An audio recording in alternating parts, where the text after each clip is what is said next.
This is NDTV, and you're watching NDTV 24/7.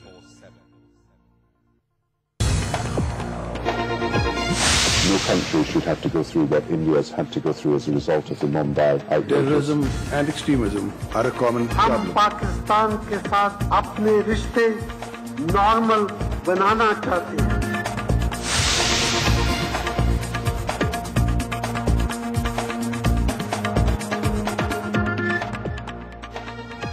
Hello and welcome to We the People. Things between India and Pakistan are precarious, they're tense, and despite some coercive diplomacy, the tensions only seem to be multiplying. The first fallout we saw this week when the sports minister declared that this was not the time for India and Pakistan to be playing cricket. The composite dialogue and people-to-people contact could take the next hit. Meanwhile, there are protests and marches nearly every day in India, with India's civil society perhaps being more vocal and mobilized than ever before.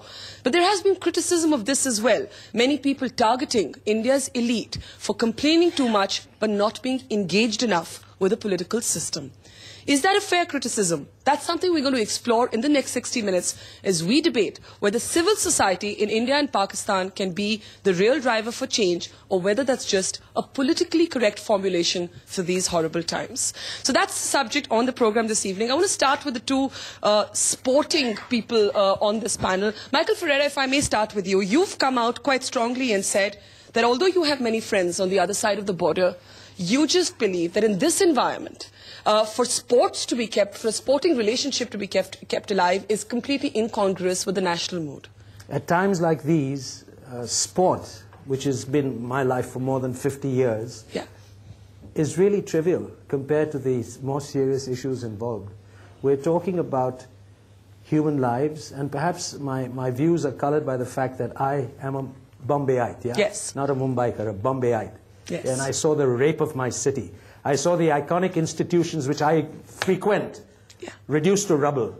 I've seen friends of mine shot to death. How can you expect us to have a totally unbiased and dispassionate view on things?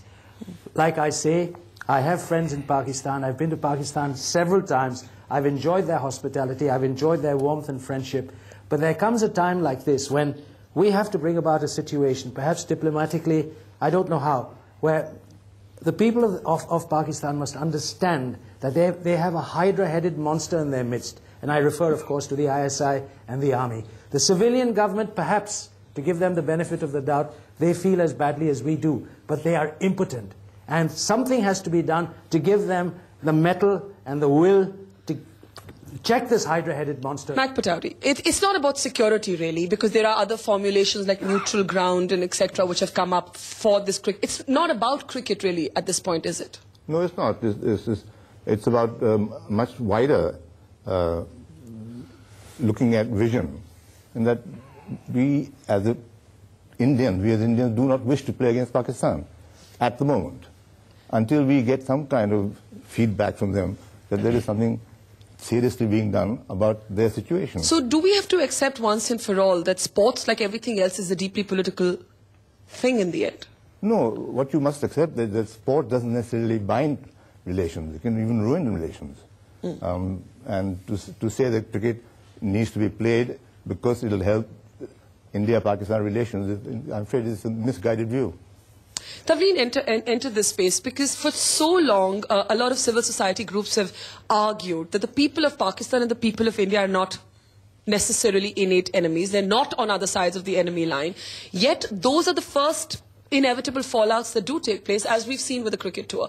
Is that just high time now that we get out of this belief that civil society can make a difference? If you notice, civil society in Pakistan has actually come down solidly behind its government.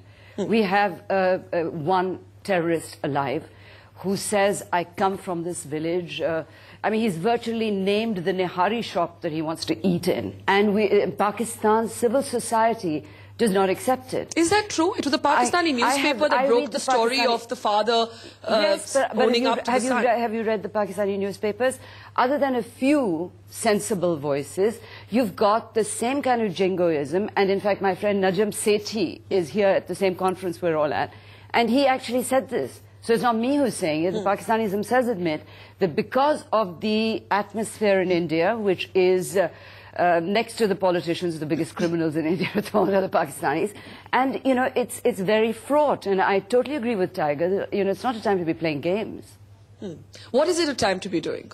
Because this conference, for example, the Indo-Pakistan conference in Delhi is still on. Would you have argued that it should be called off? It's called the Delhi Dialogues, and frankly, I think that the people-to-people contact of that kind, you know, it would be dangerous to stop.